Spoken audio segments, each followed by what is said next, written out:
મિત્રો અમારું મંદિર છે નાગલપુરી ખોડિયાર માતાજી. તમને પહેલા મંદિરના દર્શન કરાવું કે મંદિર કવડું છે અને કેવું મંદિર છે. નાગલપુરી ખોડિયાર માતાજી, અહીંયા કાળભૈરવ બાપાનું મંદિર છે. તમને પહેલા માતાજીના દર્શન કરાવું.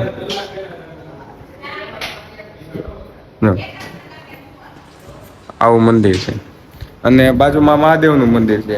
યશભાઈ, આપણે આજે મંદિરનું આખો મંદિરનો બ્લોગ બનાવવાનો છે, બરોબર? આ છે ગણપતિ બાપા.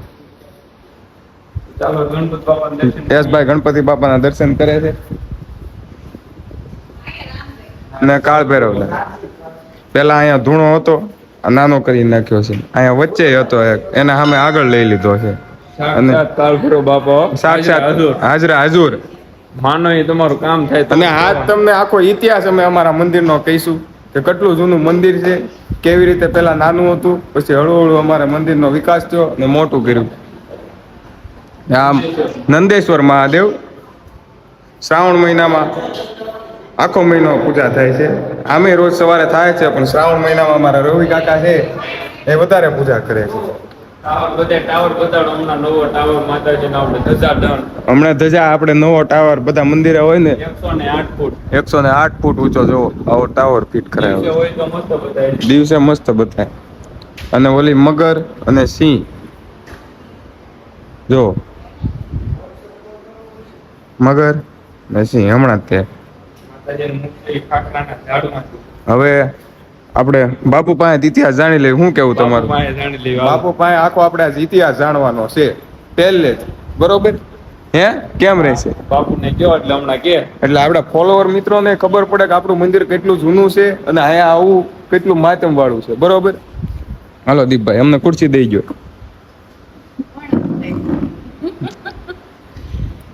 તો બાપુ આપણે પહેલેથી કહેવાનું છે મંદિરનો ઇતિહાસ ને બધું, થોડુંક મોટેથી બોલજો. ઇતિહાસ ને થઈ ગયા. હા, ત્યાર પછી ઈ ઇતિહાસની વાત કાંઈ પણ અહીંયા ચારણોનો નેહડો હતો. હા, અહીંયા બધા ચારણોનું એક ગામ જ હતું. એ ચારણોના ગામની અંદર નાગલપરી ખોડિયારને કાંઈ સ્વયં પ્રગટ થવાનો સમય આવ્યો એટલે એક ગુંગસ્યા નામના છોકરાને નાગલપરી ખોડિયાર એ પેલી પ્રેરણા કરે છે કે એ રીતની પ્રેરણા કરે છે કે ખાખરો હોય મોટો, ખાખરાનું ઝાડ, ખાખરાના ઝાડ નીચે બેઠો હોય અને ગુંગસ્યાને પ્રેરણા કરે છે માતાજી કે તું ડાકલો બનાય. એટલે ગુંગસ્યો ડાકલો બનાવે છે અને પછી પાછી પ્રેરણા કરે છે કે એ ડાકલું તું વગાડ.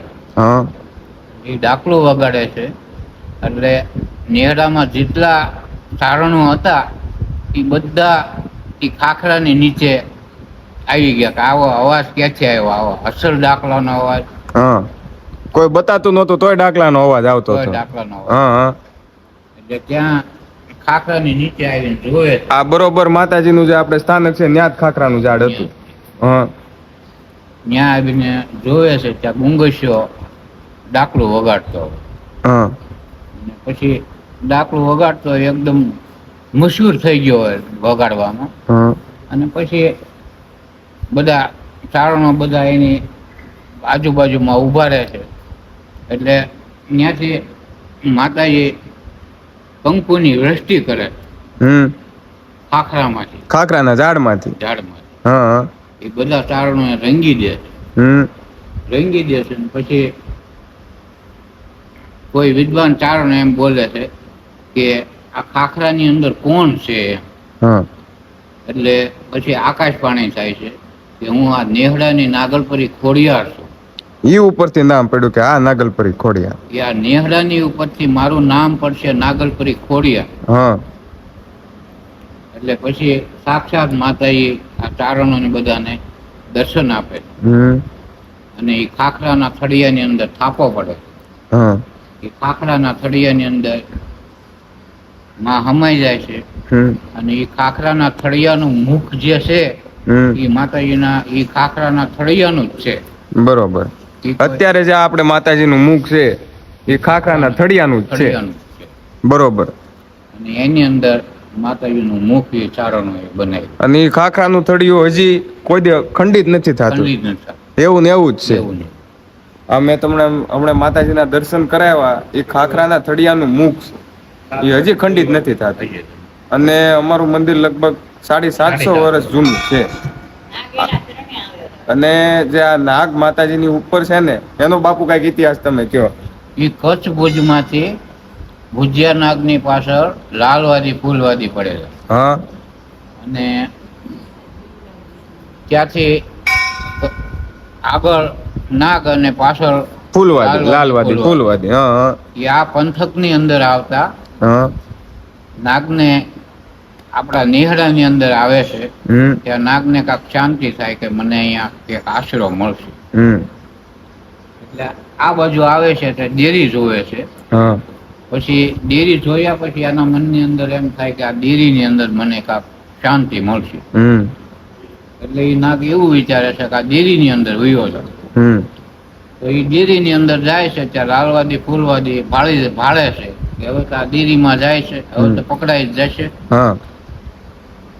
એટલે આ નાગ ડેરીમાં વહી ગયો અને ફૂલવાદી ને લાલવાદી બે પડકે બેહી ગયા કે હવે તો આપણે પકડી લઈશું આને.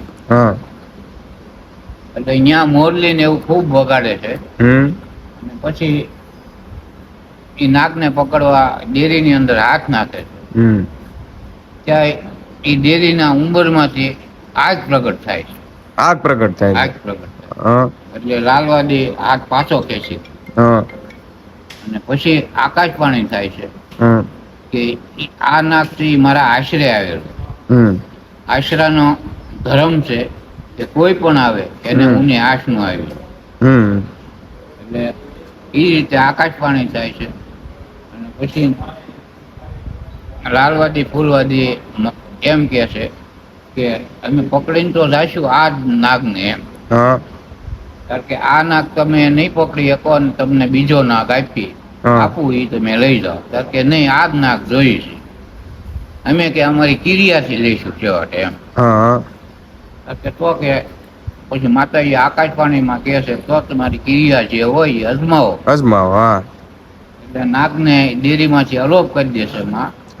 પછી એને દર્શન નથી થતા. 3 દિવસ ને 3 રાત એક ધારી મોરલી વગાડે. લાલવાદી ફૂલવાદી છતાં નાગના દર્શન નહીં ને માતાજીના દર્શન. બે ભાન થઈને પડી જાય છે. પછી નાગલપરી ખોડિયાર એવું વિચારે છે કે આ નાગ મારા આશરે આવ્યો છે તો આ એની પાછળ આવ્યા છે તો એ મારા આશરે જ છે તો એને કઈ ઉણપ તો ન જ આવી જોઈએ. એટલે સાક્ષાત માતાજી રૂપ લે છે ખોડિયારનું. અને લાલવાદી ફૂલવાદી ને હાથ આમ કરે છે પંજો. ત્યાં લાલવાદી ફૂલવાદી ઉભા થાય છે અને સાક્ષાત માના દર્શન કરે છે. અને પછી માં એને રોટલો આપે કે તમારો કણિયો છે એ તમે આ જગ્યાની અંદર ખુલ્લો મૂકી દો, એમાં નાગ આવીને બેસી જાય, એ નાગ તમે લઈ જાય. બરાબર. પછી લાલવાદી ફૂલવાદી નાગને કણિયો ખુલ્લો મૂકે છે, એમાં નાગ આવીને બેસી જાય અને માં પાસે લાવે છે. માં પછી આને એક શરત કહે છે કે આપણે એક શરત કે આ નાગને તમારે દર વર્ષે અહીંયા પાછો છોડી જવાનો અને બીજો તમારે લઈ જાઓ. બરાબર. જો ઈ નહીં કરો તો મોર ધાન ને વાહે તમે આવી દિશા તમારી આવશે, નબળી દિશા આવી જાય. એટલે 2-5 વર્ષ 10 વર્ષ એને એમને હાંક્યું, આવે મૂકીને લઈ જાય. પછી એને શ્રદ્ધા ઉતરી ગઈ એટલે નાગને મૂકવા ન આવ્યો. હવે મોર ધાન ને વાહે અત્યારે જે ગામડામાં બધી મદારી બધા નીકળે છે, બધા મદારી કોઈ વાટક્યાનો ચોખાનો લાવે, ઘઉં નો લાવે, એ રીતે અનાજ ભેગું કરીને થાય. આ માતાજી કીધેલું અને મોર ધાન ને વાહે તમે, એના લીધે અત્યારે બધાને તકલીફ છે. એના લીધે બોલો નાગલપુરી ખોડિયાર માત કી જય. તો આટલો જૂનો ઇતિહાસ આપણને બાપુએ કીધો અને અમારું આ નાગલપુરી ખોડિયાર માતાજીનું મંદિર આટલું જૂનું છે. હવે તમને લોકેશન દઈ દઉં ને તો ભાઈ યશભાઈ લોકેશન ક્યાં છે? નાગધણી બા કોબડી ટોલ નાખું ઓટો એટલે તરત નાગધણી બાનું પાટિયું આવે, ત્યાંથી અંદર 3 કિલોમીટર થાય નાગધણી બા ગામ. એક ખોડિયાર મંદિર. અને અમારા અમારા મંદિરની બાજુમાં મસ્ત તળાવે છે ને કુદરતી વાતાવરણ ચોમાસામાં એકદમ સારું હોય છે.